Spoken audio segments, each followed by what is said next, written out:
Konflik perceraian antara Ruben Onsu dan Sarwendah kini memasuki babak baru yang semakin liar dengan munculnya spekulasi mengenai kehidupan pribadi mereka. Seorang netizen yang budiman dengan akun @kokohdimasbanyumaeswara secara mengejutkan membongkar identitas pacar Sarwendah, Giorgio, yang diduga adalah seorang penyuka sesama jenis.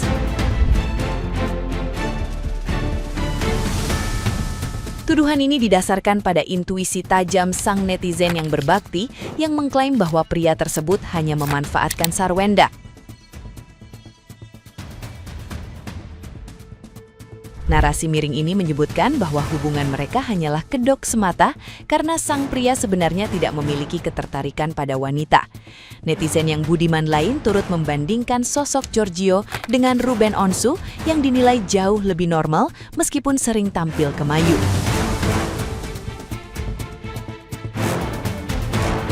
Kecurigaan publik semakin menguat mengingat usia sang CEO yang sudah berkepala 3 namun hingga saat ini belum juga menikah.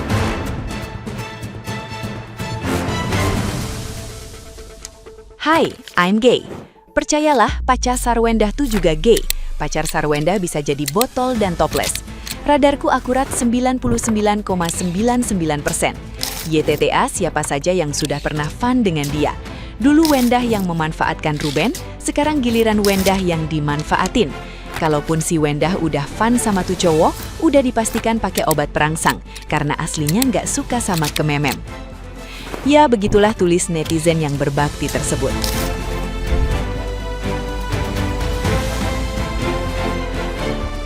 Nah, gimana nih menurut netizen yang terhormat? Silahkan berkomentar ya. Netizen itu emang nggak pernah kehabisan bahan ya guys. Jadi lagi rame gini soal Gio yang disebut-sebut dekat dengan Sarwendah nih. Yang bikin lucu itu bukan cuman hubungan mereka yang lagi dibahas, tapi profesinya juga nih. Begitu tahu Gio seorang CEO, kolom komentar itu berubah langsung jadi kayak ruang rapat dadakan gitu. Ada yang bilang dia itu CEO di map Roblox. Terus ada juga yang bilang CEO PT Freeport, kadang free, kadang repot. Terus kemudian ada CEO di PT Kejora, kadang kerja, kadang orang.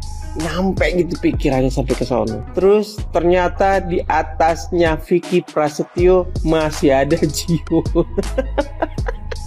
Emang ya, netizen kalau udah julid gak pernah setengah-setengah, ditanya fakta yang keluar malah fiksi. Reno Barak ada nggak sih CEO kayak gini? Ences, tolong tanya dong suaminya Ences, CEO ada nggak bentukan kayak gini? Live 24 jam, jual celana dalam 105 kalau di pasar. Kita bukan orang bodoh ya. Kalian mengaku CEO, kami udah sering lihat CEO. Contohnya suaminya Bunda Maya Estianti, suaminya Inces. Yang baru tuh Angel Karamoy, selakinya CEO langsung dibeliin istana. Lu mana? Kelihatannya adem ayem, pas cerai tidak ada apa-apa ya. Baik-baik saja. Sekarang setelah punya CEO biasanya mah kan tidak mengaku. Kebiasaan di Drakcin tidak mengakui, malah dia bersandiwara jadi orang miskin gitu ya. Ini mah malah CEO-nya mengaku. Coba bilangnya perusahaan saya coba dicari, hampir rata-rata tahu perusahaan saya yang mana aja. CEO dia mengaku. tapi kerjaannya lipe aja Sarwendah, jangan gede hulu kamu dulu bukan siapa-siapa tanpa Ruben. Sekarang kamu bilang Ruben itu cong, terus Ruben bilang weh hello, belasan tahun kemana aja sampai punya 2 anak.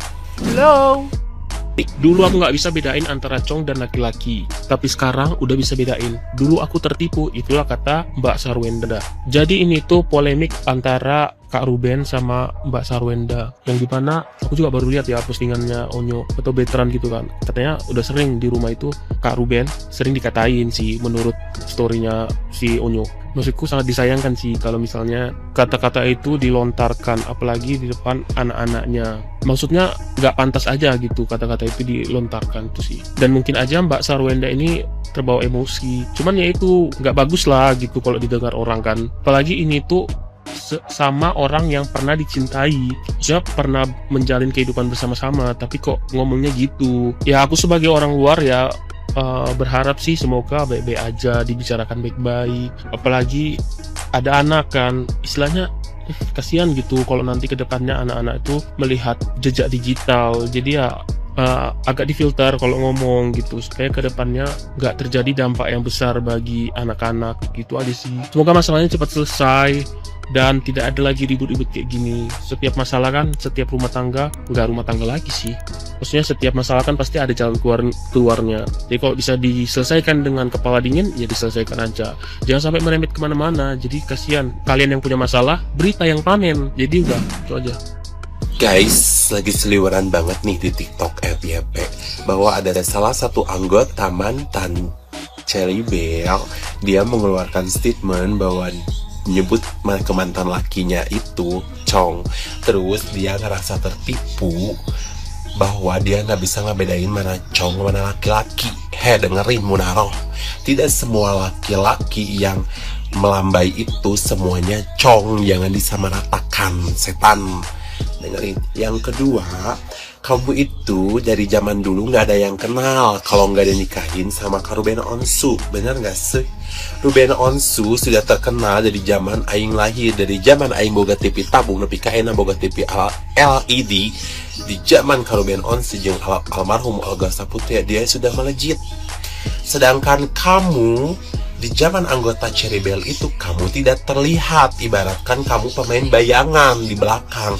Kalau diibaratkan main bola, kamu pemain cadangan yang gak pernah dimainkan, antara dibutuhkan dan tidak dibutuhkan, benar tidak? Terus di zaman anggota Cherry Bell yang terkenal hanya Anissa dan kawan-kawannya, benar tidak? Katanya penghasilannya setengah jam dapat 250 juta. Kalau benar penghasilan dapat 250 juta, gak mungkin dong kemarin-kemarin numpang live di rumah mantan suami, gak punya malu. Katanya mantannya yang sekarang itu anak CEO. Bener sayang, anak CEO di PT Freeport. Kadang kadang repot. Seperti itu. Kalau misalkan dia orang kaya, anak CEO, coba dong live di rumahnya. Jangan live di rumah mantan suami, gak punya malu. Dengerin tuh kata anak sambungnya Betran Peto. Dia ngomong, daripada permasalahan rumah ini terus berlanjut, lebih baik pacarnya bunda beliin dong rumah buat bunda biar bisa diajak kerja tuh. Wanita Sinta. Nah, jadi rame kan seharian ini gara-gara ucapan kamu atau omongan kamu di medsos yang menceritakan tidak baik mengenai mantan suami kamu, ya, ayah dari anak-anak perempuan kamu. Nah, saran saya nih di sini ya, sebaiknya mendingan kamu klarifikasi lah ya, minta maaf atas ucapan yang sudah kamu lakukan ya, karena kan namanya juga manusia, pasti bisa melakukan kesalahan. Nah, itu lebih bagus ya kan, kamu sudah berani berbuat, beranilah bertanggung jawab ya, demi kebaikan kamu dan anak-anak kamu. Dan jadinya juga kan kamu gak jadi diboykot nanti saat kamu live ya kan.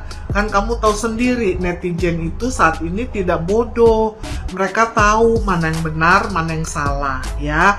Dan satu lagi, ini pesan saya, kalau kamu lagi live ya, janganlah terlalu pecicilan dengan pacar kamu ya.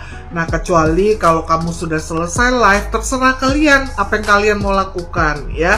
Coba deh kamu tiru tuh si Angel Karamo itu ya. Elit banget kan cara pacarannya kan. Nah, tidak ada yang ngomongin mereka ya kan. Nah, jadi satu lagi juga nih ya, jangan juga kamu mau diprovokator oleh siapapun, baik dari karyawanmu, baik juga dari adikmu yang juga lagi rame di medsos ya. Itu juga demi kebaikan kamu ya. Kamu itu harus punya prinsip ya. Jadilah ibu yang baik bagi anak-anakmu ya. Karena kelak nanti anak-anakmu dewasa, kan mereka pasti akan punya pacar juga ya kan. Nah, kalau nanti pacarnya tahu jejak digital yang terjadi gara-gara ucapan kamu, gimana ya kan? Kasihan kan anak-anak kamu kan. Nah, jadi gak salah kok kalau kamu merendahkan hati untuk minta maaf demi kebaikan kamu, anak-anak, dan keluarga. Karena damai itu indah ya. Oke, God bless you. Bye-bye.